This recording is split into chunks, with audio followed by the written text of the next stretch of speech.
Pinalaki niya ito na parang sarili niyang anak, binigyan ng pagmamahal, ginhawa at isang buhay na puno ng pag-aalaga. At paano siya pinasalamatan? Sa pamamagitan ng pagpapaalis sa kanya sa sarili niyang tahanan. Nangyari ito sa isang Huwebes, bandang hapon, isa sa mga araw na parang nag-aalinlangan ng araw kung mananatili pa ba ito o lulubog na lang agad.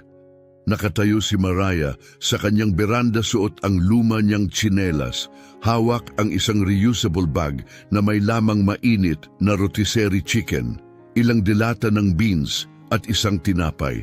Nakapatong ang balakang niya sa pintuan, sarili niyang pintuan, naramdaman niyang may kakaiba.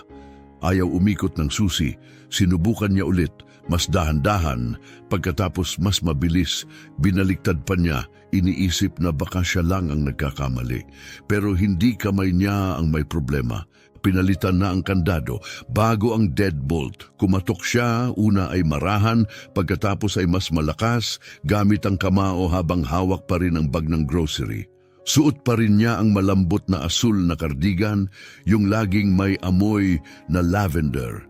Nakatayo siya sa mismong lugar na tinayuan niya sa loob ng 22 taon. Sa wakas, dahan-dahang bumukas ang pinto. Si Fatima, ang nobya ni Roberto, sumilip na may gulat na hitsura, parang hindi inaasahan ang may darating. "Oh, hay, hindi ka pa dapat bumalik," anya ng kaswal. Dahan-dahang kumurap si Mariah, "Bakit ayaw gumana ng susi ko?" Naging aligaga si Fatima, sumilip siya sa likod niya, tapos lumabas at dahan-dahang isinara ang pinto. Sa tingin ko si Roberto ang dapat magpaliwanag niyan. "Magpaliwanag ng ano?" tanong ni Mariah. Huminga ng malalim si Fatima. "Hindi ka na nakatira rito." Parang suntok ang mga salitang iyon. Humigpit ang hawak ni Mariah sa bag, nanigas ang mga braso niya, hindi alam kung saan ilalagay ang mga ito. May buhol sa kanyang dibdib. "Anong sinabi mo?" bulong niya. Sinubukan ni Fatima ngumiti, isang mahina at pilit na ngiti na ginagamit ng mga taong kunwaring maayos ang lahat. "Mga legal na bagay lang ito," sabi ni Roberto. "Pumirma ka raw ng papeles para ilipat ang titulo." "Anong ginawa ko?" Sabi niya, "Pumirma ka raw mga ilang linggo na ang nakakaraan, di ba?" Sa kusina, unti-unting bumalik ang alaala ni Mariah. Ang mga dokumento, ang malabong paliwanag ni Roberto, ang kalmadong pagtiyak. "Para lang ito sa seguridad, aniya, para lang kung may mangyari sa iyo." Parang wala lang, parang kailangan lang. At naniwala siya, nagtiwala siya sa anak niya, pero ngayong nanginginig na ang mga kamay niya. Hindi na naghintay si Fatima ng karagdagang tanong. Bumalik siya sa loob, binulong ang tungkol sa pagtawag kay Roberto. Tapos isinara ulit ang pinto. Nilak ulit. Nanatili si Mariah ron, 1 minuto, 5, 10.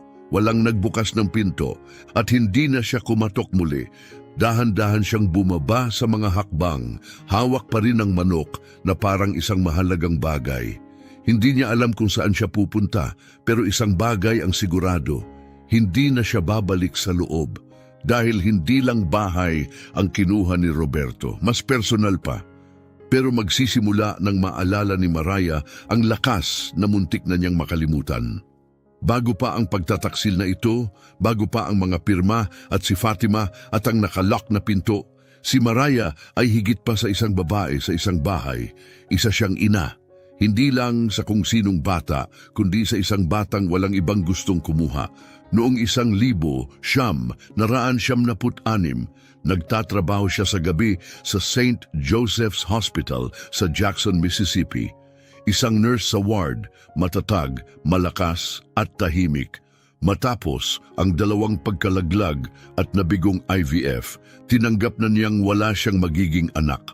Ang sakit ay naging isang pilat na walang nakakakita. Tapos isang gabi, nakilala niya si Roberto. Isang maliit na bata, halos 2 taong gulang, pumasok sa ER na may bali sa pulsuhan. Payat, maputla, suot ang maluwag na t-shirt na may mantsa ng mustard. Ni hindi siya inintindi ng foster mother, iniwan lang siya sa child services.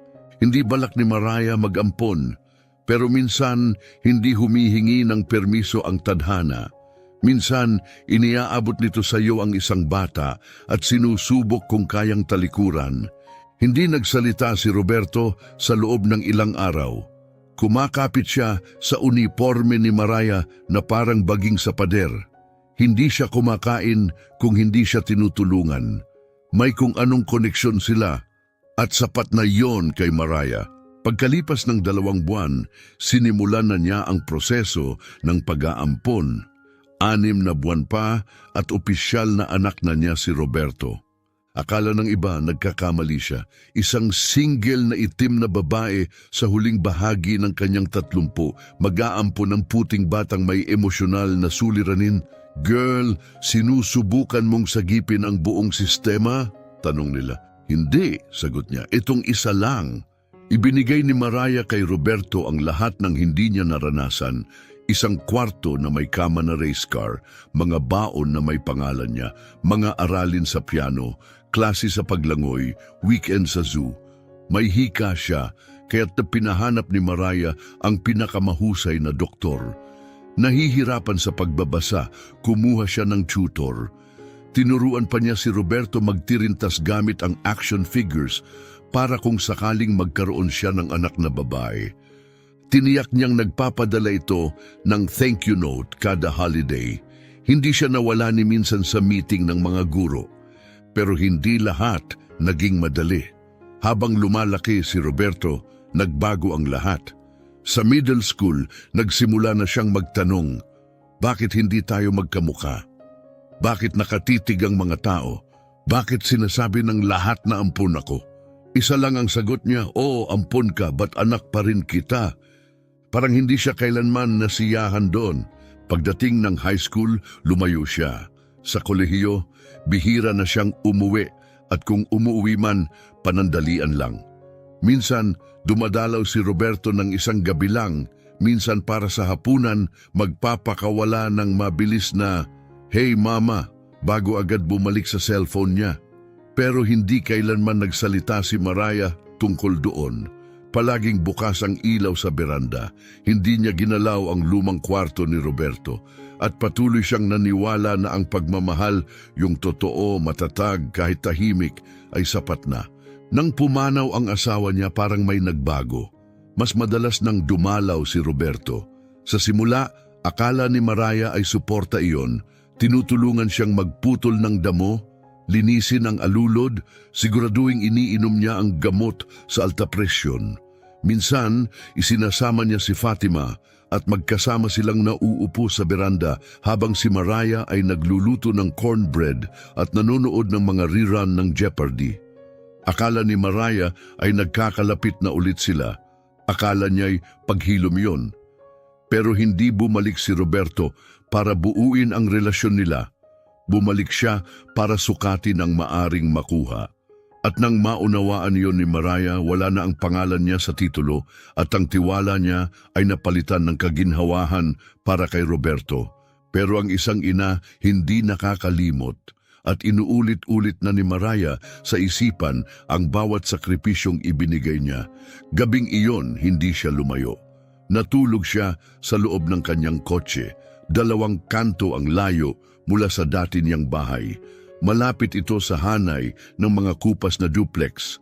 Ang mga beranda puno ng plastik na silya at nangangaliskis na pintura. Hindi umiyak si Mariah kahit minsan. Pero nanatili siyang nakaupo ng tuwid, ang mga kamay nasa manibela sa posisyong 10:00 at 2:00 kahit naka-off na ang makina. Nasa tabi pa rin niya ang rotisserie chicken, hindi ginalaw, wala na ang init. At ang mantika ay lumalabas na sa bag. Nakatingin siya sa kawalan, walang iniisip na tiyak. Dahil ang dalamhati ay hindi lang tungkol sa kamatayan. Minsan, ito ay paggising sa katotohanan na ang isang taong minahal mo ay hindi pala ang akala mong siya. Noong namatay si Nestor, ang asawa niya, 3 taon na ang nakalipas, akala ni Mariah iyon na ang pinakamasakit na mararamdaman niya. Siya ang kanyang sandalan, isang tahimik na lalaking may bigat ang presensya. Nagkakilala sila sa simbahan, nagkaugnayan sa banal na kasulatan at pritong catfish, at nagtayo ng isang pagsasama batay sa tiwala at biyaya. 29 na taon magkasama, bumubuo ng buhay. Pero ang bagong sakit na ito, ang pagtataksil mula sa sariling anak, ibang hapdi ang dala. Kinabukasan, pumunta si Maria sa bangko, bahagyang bahagi ng routine, bahagyang bahagi ng kuryosidad. Tiningnan niya ang kanyang account at laking gulat niya, walang nagbago. Doon siya halos natawa, hindi pala ginalaw ni Roberto ang perang yon dahil hindi niya alam na meron. Pagkamatay ni Nestor, sinubukan ng ospital na umiwas sa responsibilidad. Sinabi nilang complication lang daw yon, pero si Maria na dekada na sa healthcare, alam niya ang pagkukulang. Hindi siya umatras. Nagsampa siya ng reklamo, humingi ng tulong sa isang matagal ng kaibigan na abogado, at makalipas ang 2 taon, nanalo siya ng settlement. $9.5 milyong mula sa isang kaso ng malpractice na walang inaakalang mananalo siya. Wala siyang sinabihan. Kahit si Roberto, hindi alam. Inilipat niya ang pera sa isang trust gamit ang apelyido niya noong dalaga at ikinalat ito sa iba't ibang account. Hindi dahil sa takot, kundi dahil sa karunungan. May mga bagay na dapat panatilihing sagrado. Dahil kayang baguhin ng kayamanan ang tao at alam ni Maria na ang katahimikan ay isang uri ng kaligtasan. Sa malamig na lobby ng bangko, habang namamaga ang mga paa at basag ang puso, naintindihan ni Maria ang isang mas mahalagang katotohanan. Hindi lang siya pinagtaksilan ni Roberto, minaliit siya nito. Maaring nawala na ang bahay, pero meron pa rin siyang bagay na hindi kayang kunin ni Roberto, ang isip niya, ang karanasan niya, at ang pinakamalaking lakas niya, tiyaga. Nang araw ding iyon, nagbayad siya ng cash para sa isang murang motel sa Meridian. 2 gabi, walang tanong. Hindi lang siya kailangan ng matutuluyan. Kailangan niya ng panahon para mag-isip. Kailangan niyang alalahanin kung sino talaga siya. Kinuha niya ang lumang notebook mula sa kanyang bag, kung saan siya sumusulat ng mga dasal, numero ng kontak at mga paalalang tawagan ang pinsan niya sa Lafayette. Sa bandang huli ng pahina, nakita niya ang isinulat nung dumating ang settlement. Huwag mong hayaang palahawin ka ng pera, hayaan mong patahimikin ka nito, hayaan mong bilhan ka nito ng oras. Napangiti siya sa pagbasa. Akala ni Roberto ay naisara niya ang pinto, pero ang totoo, binuksan niya ang isa. Gayunman ang kalayaan ay hindi agad ramdam bilang ginhawa, hindi palagi. Minsan kailangan mo munang maglakad sa apoy bago ka muling bumangon. Naalala ni Maria ang unang beses na inislide ni Roberto ang mga dokumento sa mesa ng kusina. Linggo iyon. Nagtitiklop siya ng tuwalya habang may pie na kamote sa loob ng oven. Sumasakit ang tuhod niya, may paparating na bagyo, nararamdaman niya sa kasukasuan. Pero ngumiti pa rin siya. Dumating si Roberto nang hindi tumatawag at kahit hindi niya gusto ang mga sorpresa, pinaniwala niya ang sarili na dumalaw lang ito para makita siya. Pumasok si Roberto na bihis, masyadong bihis, para bang hindi sa kanya ang suot. Sumunod si Fatima, hindi halos inalis ang mata sa cellphone. "Hey mama," aniya habang yakap na kalahati lang. "May dala kaming mga papel, wala namang malaki, mga bagay lang para sa tax at ayusin ang mga dokumento sa bahay. Alam mo na, behind the scenes na stuff." Kumunot ang noo ni Maria. "Anong klaseng mga papel?" Mabilis na inilabas ni Roberto ang folder parang sa lamangkero. Nandoon ang mga dokumento para sa trust transfer, pagbabago sa titulo ng ari-arian, pati na ang power of attorney. Na-review na lahat yan, aniya. Hawak to ng firm ni Fatima. Routine lang talaga.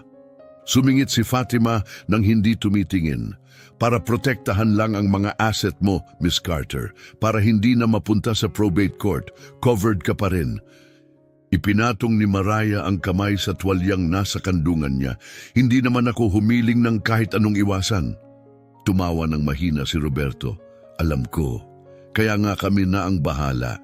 Mas madali lang ito kung sakaling may mangyari. Mananatili pa rin ito sa pamilya. Tumingin si Mariah sa mga papel, medyo lumulutang ang mga letra sa harap ng kanyang mga mata. Hindi niya suot ang salamin sa pagbabasa. Lagi iyong sumisikip sa ilong niya at ayaw niya kung paano siya nito pinaparamdam. Napansin niyo ni Roberto. Heto, mahinahong sabi niya, iniabot ang isang ballpen. Nilagyan ko na ng marka kung saan pipirma. Huwag mo nang intindihin ng iba, nadaanan ko na lahat. Nag-alinlangan si Mariah. Gusto sana niyang magsalita, sabihin ang tulad ng, hindi ba't dapat may ibang tumingin muna nito? O kahit man lang, bakit mo kailangan ng power of attorney ngayon? Pero tiningnan niya si Roberto, ang kanyang anak, ang kanyang sanggol, ang parehong batang umiiyak tuwing lalayo siya mula sa kuna. Ang batang hinihingal sa tuwa at kailangang gamitan ng inhaler kapag nasusobrahan sa saya. Ang batang minsang humawak sa kanyang kamay buong gabi habang may bulutong. Kaya pinirmahan niya, pahina pagkatapos ng pahina. Natawa pa si Roberto habang pumipirma siya. Tingnan mo naman, Mama, gumagawa ng kasaysayan. Napatawa si Mariah, halos wala pang tunog. Tapos tumunog ang oven timer. Tumayo siya para ilabas ang sweet potato pie. Ang sandaling iyon, napaka-ordinaryo, ay tumatak ng malalim sa kanyang alaala. Ang amoy ng cinnamon at medyo sunog na asukal. Ang tunog ng ballpen habang isinara ang takip at ang ngiti ni Fatima. Masyadong kampante, masyadong kontento. Hindi alam ni Mariah na iyon na pala ang huling beses na mauupo siya sa mesang iyon sa kusina. Pagkatapos noon, nag-iba na ang pagdalaw ni Roberto. Nagsimula na siyang magdala ng mga papeles tungkol sa pananalapi at mga bagong mukha. Mga lalaking malalakas ang boses at malalabo ang mga ngiti. Nagsasalita tungkol sa real estate, kita at liquid equity. Tinawag ito ni Roberto na pagtatatag ng kinabukasan, pero para kay Mariah, mga estranghero lang ang nasa loob ng kanyang bahay. Nagsimula na rin siyang tawagin ni Roberto sa unang pangalan niya sa harap ni Fatima. Bago iyon, isang mainit na hapon habang dinidiligan ni Mariah ang mga begonia, narinig niya si Fatima sa telepono. Pag natapos na natin ang bentahan dito, makukuha na natin yung apartment sa Dallas. Doon na tahimik na nagsimulang mag-impake si Mariah ng go bag. Inilagay niya ang kanyang Biblia, ang kanyang pasaporte, ang huling litrato ni Nestor at ang notebook niya, yung may lahat ng detalye ng perang nakuha mula sa kaso na hindi niya kailanman ibinahagi. Mabagal na ang katawan niya pero ang isipan, matalas pa rin. Sapat para malaman na ang pagmamahal na ibinuhos niya ay binigyang mali, binaluktot. Pero hindi siya papayag na mawala ang lahat nang hindi ipinaaalala sa anak niya kung sino talaga ang kausap nito. Nung tinawag siyang panauhin ni Roberto sa sarili niyang bahay, hindi siya nakipagtalo. Miyerkules yun, pagkatapos ng pananghalian, katatapos lang niyang mag-vacuum ng sala, isang bagay na siya pa rin ang gustong gumawa kahit paulit-ulit siyang pinipigilan ng kanyang pamangkin. Para sa kanya, mahalaga pa rin ang malinis na bahay kahit pa walang ibang nakapapansin. Pumasok si Roberto, suot ang salamin at may earbud sa leeg. Kasunod si Fatima, abala sa pakikipag-usap sa Bluetooth. Hindi siya tinapunan ng tingin. Dumaan lang, parang empleyado lang siya roon. Pagkaraan ng ilang hakbang, tumigil si Roberto, lumingon at nagsalita ng kaswal. Next time na gamitin mo yung Dyson, paki-empty ng lalagyan ha? May mga pupunta dito ngayong weekend para tumingin. Napakurap si Mariah. Pupunta? Mga ahente, sagot niya. Tinitingnan lang ang market. Alam mo na, exploring options. Tiningnan siya ni Mariah ng diretso. Ibebenta mo ang bahay? Tumawa siya, parang tinanong kung lilipat siya sa Mars. Hindi pa naman, naghahanda lang. Ating mga opsyon, tanong niya nakatayo ng tuwid. Doon niya binitawan, panauhin ka na lang ngayon, Mama. Space mo pa rin, syempre, pero sa legal, alam mo na yon. Hinawakan ni Mariah ng mahigpit ang hawakan ng vacuum. Hindi siya umiyak, hindi siya sumigaw, Tumango lang siya. Gabing iyon, nag-impake siya ng tunay, hindi niya dinala ang marami, mga pinakakinakailangan lang. Ang Biblia, ang notebook, 2 simpleng damit, isang pares ng sneakers, at ang singsing sa kasal na hindi na niya sinuot simula nang mamatay si Nestor, pero palaging nakaipit sa maliit na telang pouch sa kanyang nightstand. Hindi tinanong ni Roberto kung saan siya pupunta, ni hindi man lang siya tiningnan ni Fatima. Akala nila panalo na sila. Natagpuan ni Mariah ang sarili sa isang maliit na motel sa dulo ng bayan, malapit sa truck stop at gasolinahan na may patay-sinding ilaw. Umiingit ang kama, parang hinihika ang heater, pero tahimik. At kanya iyon, umupo siya sa maliit na desk at binuksan ang kanyang notebook. Nasa loob nito ang numerong itinago niya sa loob ng 14 na taon, Doris. Isang babaeng tumulong sa kanya noon sa isang legal na gulo nang subukang idemanda siya ng tenant dahil sa tagas ng tubo. Si Doris ay nagtatrabaho noon sa isang non-profit para sa karapatan ng matatanda sa pabahay. Tinawagan niya, isang ring, 2, tapos naputol, napabuntong hininga siya. Tapos may isa pang pangalan na naalala, Ronald J. Gonzales, si RJ. Matagal ng kaibigan ni Nestor mula pa noong kabataan nila. Abogado, matagal ng retirado, pero matalas pa rin ang isip at ipinagmamalaki ito. Matagal na silang hindi nag-uusap, pero dinampot pa rin niya ang telepono. 6 na ring, tapos isang pagod, malutong na boses ang sumagot. Mas mabuti pa siguro kung si Jesus to o may problema. Napangiti si Mariah, baka pareho. Mariah, oo, ako ito, kailangan kitang makausap. Hindi na kinailangang kumbinsihin si RJ. Kapag may taong nagdala sa iyo ng casserole pagkatapos ng operasyon, hindi mo siya nakakalimutan. At matagal na niyang hinihintay ang ganitong pagkakataon. Nagkita sila kinabukasan sa isang lumang diner sa tabing kalsada ng I-20. Yung tipo ng lugar na gumagamit pa rin ng mabibigat na ceramic na tasa para sa kape. At tinatawag ang lahat ng customer na hon, mapasanggol man o lolo na. Mas matanda na si RJ, may puti na ang balbas, malabo na ang mata, pero dala pa rin niya ang dating bagsik ng kilay at talim ng isip na nagpapahirap sa sinumang magsinungaling sa harap niya. Para kang hindi natulog, sabi niya habang umuupo sa booth. Ngumiti si Mariah, magandang umaga rin sa'yo. Uminom siya ng itim na kape, purong-puro, eksaktong tulad ng iniinom ni Nestor noon. Sige, ani RJ, habang ibinababa ang tasa. Ikwento mo lahat, walang paligoy, walang laktaw. Kaya ikinuwento ni Mariah ang lahat, ang mga lagda, ang mga kandadong pinalitan, ang pagtawag sa kanya ng panauhin, ang mga realtor, at ang mahinhing pagtataksil sa mukha ni Fatima. Hindi siya pinutol ni RJ. Kahit isang beses, nang matapos si Mariah, tumagilid si RJ, huminga ng malalim. Niloko ka niya, pero may isa siyang malaking pagkakamali. Ano yon? Nakalimutan niya kung sino ang nagpalaki sa kanya. Tumingin si Mariah sa napkin sa kanyang kandungan. Ipinasa ko na ang titulo, RJ. Siguro, pero kung dinaya ka niya o hindi sinabi ang totoo, maaring hindi iyon legal. Lalo na kung hindi mo talaga naintindihan ang pinirmahan mo. Naningkit ang mga mata ni Mariah. Sa tingin mo ba, kaya pa nating labanan ito? Napangisi si RJ. Mariah, kahit natutulog ako, kaya kong idemanda ang batang yan. Napatawa siya pero pagod ang tawa. Ayokong sirain siya. Gusto ko lang makauwi at makatingin sa salamin ng hindi nahihiyang tanga ako. Tumango si RJ, lumambot ang anyo.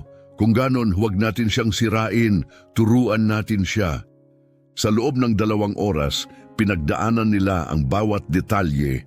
Mga dokumentong nilagdaan, mga petsang naalala niya, bawat salitang ginamit ni Roberto. May mga tala si Mariah. Ugali niya bilang nurse. Isulat ang lahat. Ipinaliwanag ni RJ ang mga legal na hakbang. Paano magre-request ng formal na pagsusuri sa paglipat ng titulo? Anong uri ng abogado ang kakailanganin at ano ang aasahan kung mapunta ito sa korte? Tapos, ibinunyag ni Mariah ang isang lihim na hindi pa niya nasasabi kahit kanino. May pera ako, RJ. Napakunot noo ito. Savings. Higit pa, settlement mula sa ospital, ₱9.5 milyon. Halos mabitawan ni RJ ang tasa. Seryoso ka? Nasa iyo ang ₱9 milyong? Ni sentimo hindi ko ginastos. Hindi ko sinabi kay Roberto. Ayokong malaman ng kahit sino talaga. Umiling si RJ ng dahan-dahan. May ganyang kalaking pera ka tapos hinayaan mong apakan ka ng batang yon? Tumingin si Mariah sa mesa, halos pabulong ang tinig. Ayokong baguhin ng pera ang paraan ng pagmamahal ko sa kanya. Hindi agad nagsalita si RJ. Inabot niya ang kamay ni Mariah mula sa kabila ng mesa, marahang hinawakan. Hindi pera ang nagbago, siya mismo. Tumingin si Mariah sa bintana sa kalsadang nakikita sa kabila ng salamin. Nakita niya ang sarili, mas matanda kaysa sa nararamdaman. Hindi talunan pero pagod, wasak pero hindi durog. Pagkatapos ay tumingin siya kay RJ na may tahimik na determinasyon. Gusto ko itong ayusin ng maayos, walang iskandalo, walang media. Gusto ko lang maibalik ang pangalan ko sa pintuan. Tumango si RJ. Makukuha natin yan. Pero may kailangan munang gawin si Mariah bago ang mga abogado, bago ang mga papel ng korte. Kailangan niyang kausapin ang anak niya. Hindi ang lalaking naging siya ngayon, kundi ang batang minsang inalagaan niya. Hindi siya tumawag. Alam niyang baka hindi siya sagutin o si Fatima ang sumagot. Kaya dumiretso na siya. Hapon na nang makarating siya. Maayos ang bakuran, malinis sa mababaw na paraan. Para sa bisita, hindi para sa tahanan. Wala na ang mga begonya. Kumatok siya ng isang beses. Binuksan ni Roberto ang pinto, suot ang gym shorts at hoodie na may tatak, may hawak na protein shake. Kumunot ang panga nang makita siya. Mariah, anong ginagawa mo rito? Lumapit siya, hinayaang nakabukas ang screen door sa pagitan nila. Sandali lang ito, anya. May kailangan lang akong sabihin. Tumingin si Roberto sa loob, malamang tinitingnan kung nandoon si Fatima. Tapos napabuntong hininga at lumabas sa porch. Tingnan mo kung tungkol to sa bahay. Itinaas ni Mariah ang kamay. Patapusin mo muna ako? Tumahimik si Roberto. Pinalaki kita nung wala namang gustong kumupkop sa'yo. Hindi dahil obligado ako.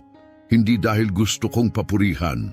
Ginawa ko yon dahil nakita ko ang batang nangangailangan ng pagmamahal. At ibinigay ko yon. Tumigil siya, tinitigan ng anak sa mata. Lahat buo, walang natira para sa sarili ko. Bahagyang nag-iba ang ekspresyon ni Roberto, pero hindi siya sumabat. Pinanood kitang lumaki, tinalikuran ko ang pahinga, ang oras, ang ginhawa. Inalay ko ang katawan ko, mga taon ng buhay ko para sa'yo. At kahit kailan, kahit isang beses, hindi kita pinaramdam na hindi ka kabilang dito sa buhay na ito. Huminga siya ng malalim, naninikip ang lalamunan. Pinalitan mo ang lahat ng ibinigay ko ng isang pirma at isang kandadong hindi ko mabuksan. Kinutkot ni Roberto ang batok niya. Pumirma ka naman, ma. Hindi naman kita... Huwag mo akong tawaging ma kung wala naman sa loob mo. Namayani ang katahimikan sa pagitan nila. Itinaas ni Mariah ang balikat tumindig ng tuwid. Hindi ako nandito para makipagtalo. Nais ko lang ipaalam sa'yo. Alam ko ang ginawa mo. At dapat mong malaman pa ang isang bagay. Hindi ako kailanman naging kapos. Nagliwanag ang mga mata ni Roberto. Una ay pagkalito, tapos ay di paniwala sa katakot at sa huli, kaunting konsensya. Hindi ko alam. Hindi mo naman kailangang malaman, sagot niya, dahil ang pagmamahal ay hindi transaksyon at ang katapatan, hindi mo yan mabibili. Pero ngayon, alam mo na at ngayon alam mo rin na alam ko na. Bubukas sana ang bibig ni Roberto pero walang lumabas na salita. May nakausap na akong abogado, sabi ni Mariah. Ayusin natin ito sa tamang paraan, pero kailangan muna kitang tingnan sa mata bago magsimula. Bumagsak ang mga braso ni Roberto sa tagiliran. Isasampa mo ako ng kaso? Hindi, payapang sagot niya. Paaalalahanan lang kita kung gaano kahalaga ang isang totoong tahanan. Pagkatapos ay tumalikod na siya at bumalik sa kanyang sasakyan. Walang taas boses, walang luha. Isang babae lang na sa wakas naalala kung gaano siya kahalaga. Pero si Mariah hindi natatakot sa mga kaso. Ang tunay na nakakayanig sa mga katulad ng anak niya ay hindi ang mga hearing sa korte, kundi ang makita ang taong minamaliit nila muling bumangon ng may dignidad at katahimikan. 3 buwan ang lumipas at ang bahay ay bakante na. Walang kasangkapan, wala si Fatima, wala si Roberto. Ang bagong may-ari, isang retiradong guro mula Lafayette, ay nagsabing parang mabigat ang bahay, parang dinaanan ng bagyo. At totoo nga, mabilis umaksyon si RJ. Ang kasong pandaraya ay dumaan sa korte ng mas mabilis kaysa inaasahan. Hindi nag-aalinlangan ng hukom matapos basahin ang mga dokumento at testimonya ni Mariah. Idineklara niyang ang paglipat ng titulo ay mapaninlang at marahil ay manipulasyon. Hindi dumalo si Roberto sa pagdinig. Umalis na siya ng estado. Si Fatima ay bumalik sa Dallas mag-isa. Nang malaman iyon ni Mariah, hindi siya ngumiti, hindi siya nagdiwang. Bumuntong hininga lang siya. Mahaba at banayad, parang may tinanggal na bigat mula sa kaibuturan niya. Pero hindi na siya bumalik sa bahay na iyon. Masyado nang maraming alaala ang nanirahan sa bawat pader. Masyadong maraming tahimik na pagtataksil sa mga linggong hapunan. Sa halip, ginamit niya ang hindi pa nagagalaw na settlement, ang buong ₱5 milyong, at gumawa ng isang bagay na walang nakaisip. Bumili siya ng 3 payak na bahay sa Pascagoula, Mississippi. Hindi magarbo, hindi maluho, sapat lang. Ginawa niya itong pabahay para sa mga kababaihang higit 60 taong gulang. Mga babaeng pinalayas na wala ng tirahan o iniwan ng sariling pamilya. Pinangalanan niya itong Len's Place, alinsunod sa yumaong asawang si Nestor. Aniya, ito ang klasing bagay na gagawin sana ni Nestor kung umabot siya sa pagre-retiro. Ang unang lumipat ay si Alma, 74 na taong gulang, pinalayas ng sariling apo nang hindi na siya makapagbantay ng bata. Sumunod si Sandra na ibinenta ng anak ang bahay habang siya ay nasa rehab mula sa operasyon. Si Mariah ang nagluluto ng Sunday dinner para sa kanila. Minsan, nanonood sila ng lumang game shows. Minsan naman, nauupo sa beranda at nagkukuwento tungkol sa mga taong nang iwan sa kanila at kung paanong nagpatuloy pa rin sila. Hindi na kailangang ikwento ni Mariah ang sarili niyang istorya. Nakikita na ito sa paraan ng kanyang paglakad, sa paraan ng kanyang pagdadala sa sarili. Kalma, matatag, buo, walang hinihinging tawad. Dumadalaw pa rin si RJ tuwing naiipon ang mga papeles. Biro niya, bagay si Mariah sa kampanya ng katatagan. Ang babaeng ginawang negosyo ang pagtataksil. Ngumingiti lang si Mariah, umiiling. Gawa lang ito ng itinuro ng nanay ko. Kapag siningit ka na sa sulok, huwag kang susuko. Manalangin ka, tumayo ka, at ipaglaban mo ang kapayapaan mo. Dahil alam ni Mariah, hindi lang ito tungkol sa bahay. Ito ay tungkol sa hindi pagpayag na ang isang pagkakanulo ang sumira sa lahat ng pinaghirapan mo. 1 taon ang lumipas. Nakaupo si Mariah sa likurang beranda ng Len's Place. May kumot sa tuhod at tasa ng tsaa sa kamay. Ang langit ng Pascagoula ay nag-aapoy sa ginto at kahel, isang paglubog ng araw na parang awitin. Si Alma ay nasa itaas, nagkukroseta. Si Sandra ay nasa kusina, marahang humuhuni habang naglilinis ng gulay. At si Mariah? Sa unang pagkakataon sa matagal na panahon, siya'y payapa. Hindi nagmamadali, hindi galit, hindi basag. Tahimik lang, nang umaga ring yon may dumating na liham, walang return address. Pangalan lang niya isinulat sa sulat kamay na matagal na niyang hindi nakita. Sa loob nito ay isang liham, nagkamali ako. Ngayon ko lang napagtanto, hindi ko alam kung bakit ko ginawa ang mga iyon. Siguro akala ko may karapatan ako sa mas marami. Siguro hindi ko lang naintindihan ang lahat ng ibinigay mo. Hindi ko inaasahan ang tawad, pero gusto kong malaman mong hindi mo yun deserve. Sana ay ayos ka. Roberto, binasa niya ito ng 2 beses. Pagkatapos ay maingat na tiniklop at isinilid sa hulihang bahagi ng kanyang Biblia. Hindi para kalimutan, kundi para alalahanin, nang hindi bitbitin. Hindi siya sumagot, hindi niya kailangang sumagot. Para kay Mariah, ang pagpapatawad ay hindi pagbibigay laya sa isang tao. Ito ay pagpapalaya sa sarili sa bigat ng kanilang ginawa. At ngayon, alam na niya ang hindi niya alam noon. Pwede mong mahalin ang isang tao ng buong buo. Palakihin sila, ibigay ang lahat mo, at maaari mo pa rin sila mawala. Hindi dahil sa kung sino ka, kundi dahil sa kung sino ang pinili nilang maging. At ang bigat na yon, hindi mo kailangang pasanin. Tumingala si Mariah sa himpapawid habang nagsisimula ng umawit ang mga kuliglig sa dapit hapon. Pumikit siya at huminga ng malalim, hindi lang para punuin ang kanyang baga, kundi ang kanyang espiritu. Dahil ang tahanan ay hindi lang bubong. Ito ay ang mga taong bumubuo nito. At siya nagtayo ulit, mula sa simula. Walang kailangang papeles,